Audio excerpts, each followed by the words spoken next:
Now, while I don't know what to expect from David Braun and the Northwestern Wildcats this year, this is a team that's going to be very intriguing to watch in the Big Ten.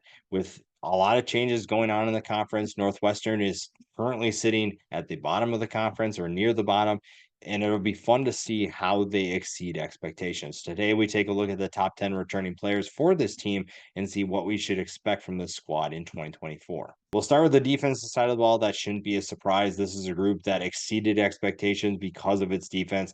And Xander Mueller, it was a big reason why. 110 tackles, 10 and a half tackles for loss, 3 interceptions.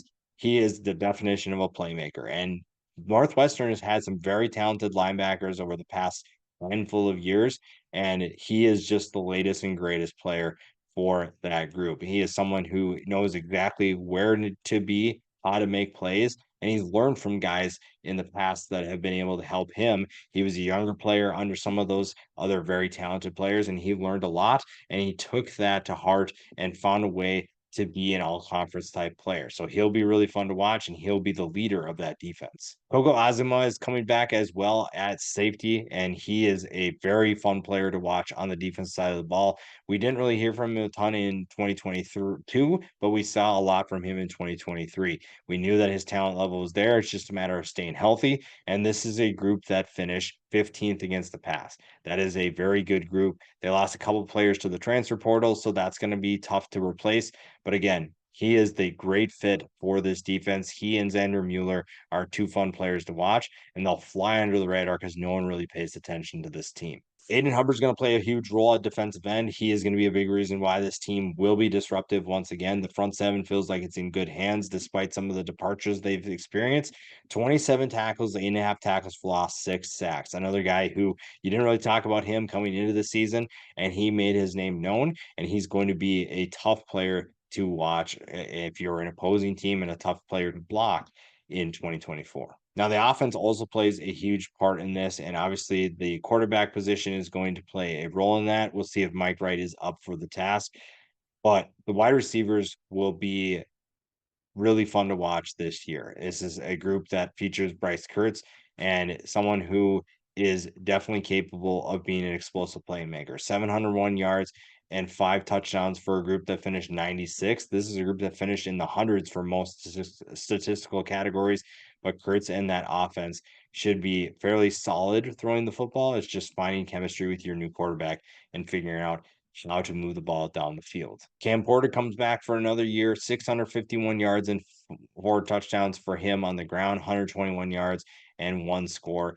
As a receiver, Cam Porter is an underrated running back, and it'll be fun to see what he can do with a mobile quarterback, a little bit mobile, more mobile, I should say, with Mike Wright running the show. He is going to be really fun to watch, and he is someone that is definitely capable of having a huge year. A versatile weapon for this offense is going to be AJ Henning. They're going to find ways to get him the football in any way, shape, or form, and that's going to be really fun to watch.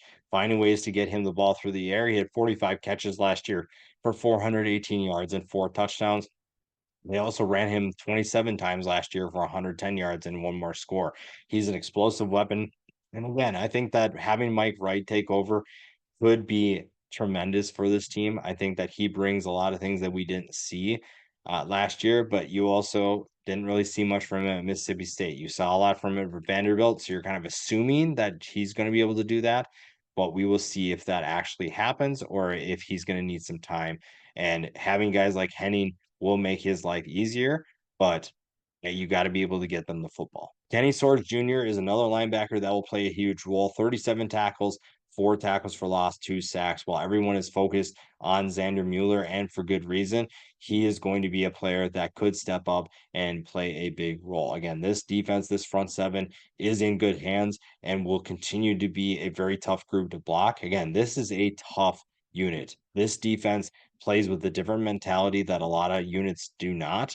And it's because of guys like Swords, because of Mueller, you have guys that are going to make life difficult for anybody that they're playing. Back in the secondary, Devin Turner comes back after a really good season for him. 79 tackles, 5 passes defended, 1 interception. Again, Coco Asima coming back was huge, but getting Devin Turner back as well will make life a little bit easier for this team. Again, this is a group that finished 15th against the pass. It's a big reason why they won 8 football games last year, and they're going to keep that chip on their shoulder. Yeah, they had a good year, but now they're right back to being overlooked, and that's exactly where this group wants to be. Carmine Bastone is another defensive player on the defensive line. You could put Jalen Pate in this conversation as well, but Bastone is someone who was pretty disruptive for this team last year at defensive tackle. 26 tackles, 3.5 tackles for loss, 2 sacks.